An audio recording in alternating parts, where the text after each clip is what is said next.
오늘은요, 지금 무기징역을 받았다고 하죠.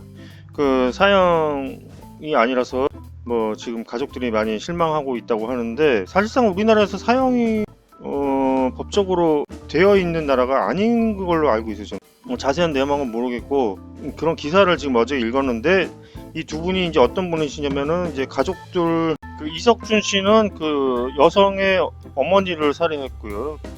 동생한테도 상해를 입혔다고 합니다. 그다음에 김병찬 씨는 이제 여친을 살해를 한 경우인데요. 도대체 이제 왜 이렇게 죽이는지, 그 뭐 심심한 건지 도대체 이유는 알 수 없는데 자세한 내막은 모르겠고요. 어쨌든 사이코패스인 거는 분명한데 지금 관상을 보겠습니다. 생년월일은 나와 있지 않아서요. 관상만 보도록 하겠습니다. 우선은요, 제가 이제 여러 번 얘기했던 그 사이코패스들의 그 특성과 상당히 유사한 면이 보이고 있습니다.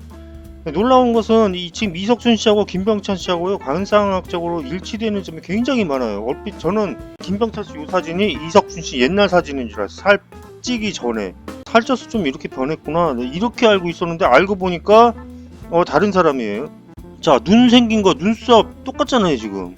일단은 눈이 조금 이제 그 짤통한 것 같고요. 이석준 씨 같은 경우는 그게 좀 짤통하게 느껴지는데, 김병찬 씨는 확실히는 모르죠. 눈이 좀 커 보이니까. 그렇잖아요. 그런데 지금 보면은 눈매가 보면은 좀 이렇게 눈동자를 이렇게 좀 가려 보이는 듯한 느낌이 들잖아요. 그러니까 제가 지난번에 이제 푸틴 관상 볼 때, 그 다음에 그 이은혜 씨 남자친구, 그런 눈매예요 지금 다. 눈매가 그런 눈매고, 그 다음에 눈썹이 하향을 했잖아요 이렇게. 그 사이코패스들의 관상은 제가 누누이 얘기했지만 부드럽고 약해 보인다, 이렇게 제가 말씀드렸어요. 그러니까 눈썹이 일단 하향하면 사람이 부드러워 보이거든요. 부드럽고 약해 보이고, 그 다음에 그것은 그 신약 사주의 특성이라고 했어요. 네, 그래서 이렇게 세 보이면은 오히려 사이코패스가 없다, 이렇게 말씀을 드렸어요. 그래서 지금 보면은 이 눈썹과 눈썹 사이에 세로주름이 하나도 없다 그랬잖아요. 전혀 없어요. 미간이 깨끗해 보이니까 사람이 편안해 보여요. 이렇게 아주 그냥 넋 놓고 있는 것 같은, 이렇게 보이니까 사람들이 오히려 안심을 할 수가 있다 이거죠. 근데 그게 덧치죠. 너무 편안해 보이니까 좀 설마 이 사람이 이렇게 하게 될 수가 있는데, 이런 사람들이 오히려 무섭습니다. 그 소시오패스나 사이코패스 관상에 이런 경우가 많습니다. 그 다음에 뭐 코나 이런 데 보면 좀 다 잘생기신 것 같은데, 지금 입술을 보면은요, 입술이 너무 각이 졌습니다. 두 사람 똑같이 이게 앞에가 탁 그 튀어나오면서 날카롭습니다 입술이. 그래서 이런 경우도 사이코패스의 특성이라고 합니다. 그러면은요, 여러분 제가 한 가지 말씀드릴 게 있는데, 제가 그 사이코패스가 신약 사주가 많다고 이렇게 말씀을 드렸잖아요.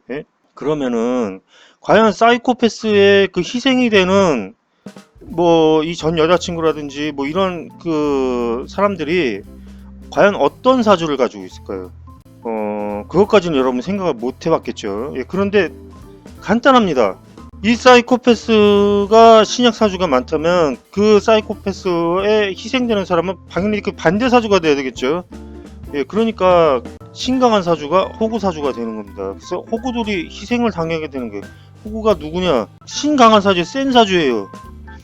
센 사주들이 오히려 그 이 사이코패스나 소시오패스의 먹잇감이 되는데 해당이 됩니다. 그래서 저 같은 경우도 말하자면 그 소시오패스 엄마 때문에 큰 피해를 당했죠. 전 재산을 이제 거덜낸 경우에 해당합니다. 그리고 대부분의 연예인들이 센 사주기 때문에 다 이렇게 가족들한테 뜯어먹힌다고 했어요. 그런 거와 마찬가지로 그건 소시오패스만 해당하는 게 아니에요. 사이코패스의 먹잇감도 되기 쉬운 게 바로 센 사주예요. 그러니까 여러분, 근데 이 센 사주들은요, 겁이 없어요. 원래 자기가 세기 때문에 그렇게 뭐 주의하거나 걱정하거나 몸 달달 떨거나 막 이러질 않습니다. 그냥 뭐 앞뒤 안 가리고 그냥 행동하는 경우가 많습니다. 그 계산적이지가 않아요. 그렇게 센 사주들 같은 경우에는 그냥 뭐 기분 내킨 대로 이렇게 하고 막 이런 경우가 많습니다. 그러다 보면은 이런 사람들한테 쉽게 걸려 들어갈 수가 있게 됩니다. 그래서 센 사주들은 그 뜯어먹히는 것만 주의해야 될 게 아니에요. 살다 보면은 싸울 일이 많잖아요. 그러면 또 폭행 시비도 있을 수가 있잖아요. 폭행도 있을 수가 있잖아요. 그러면은 센 사주가 폭행을 많이 할까요? 폭행을 많이 당할까요? 얼핏 보면은 센 사주니까 내가 폭행하고 다닐 거 아니야 이렇게 생각을 하겠지만 정반대입니다. 지금 폭행이라는 게 살인도 폭행에 해당하겠죠.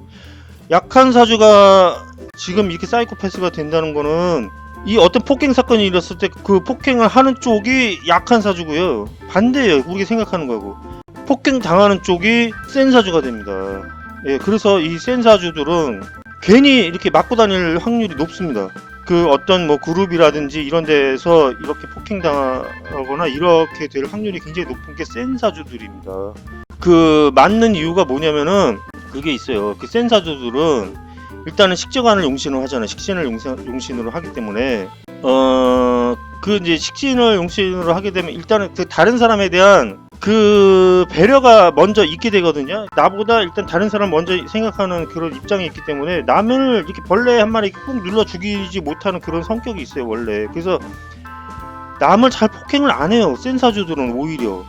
그런데 이 약한 사주들은 이제 그런 오히려 반대적인 성향이 있고 나만 중요하고 그 다른 사람에 대한 그 공감 능력이 저하된다 이거죠. 그래서 다른 사람이 고통받거나 이런 거에 대한 그 공감 능력이 없기 때문에 그 쉽게 폭행이나 이런 것을 일삼을 수가 있게 되는 게 오히려 이 약한 사주가 되겠습니다. 그런데 이 사람들이 외모도 이렇게 약하고 부드러워 보이지만 실제로도 이렇게 덩치가 막 크거나 꽂고 이렇지는 않아요. 뭐 그런 사람 신약이라고 해서 뭐 덩치가 작거나 이런 건 아닌데 그거하고는 크게 관련 있는 거는 아닌데 그런 경우가 많습니다. 오히려 굉장히 약하고 이런 사람들이 이렇게 막 폭행하고 다니는 경우 굉장히 오히려 많습니다. 비리비리하고 막 이렇게 없어 보이는 이런 애들 있잖아요. 그런 애들이 오히려 막 이렇게 멀쩡한 애들 막 괴롭히고 막 이렇게 되는 경우가 많습니다. 그래서 괜히 슬슬 피해 다니는 경우가 있을 수가 있게 되죠. 여기까지 하겠습니다. 감사합니다.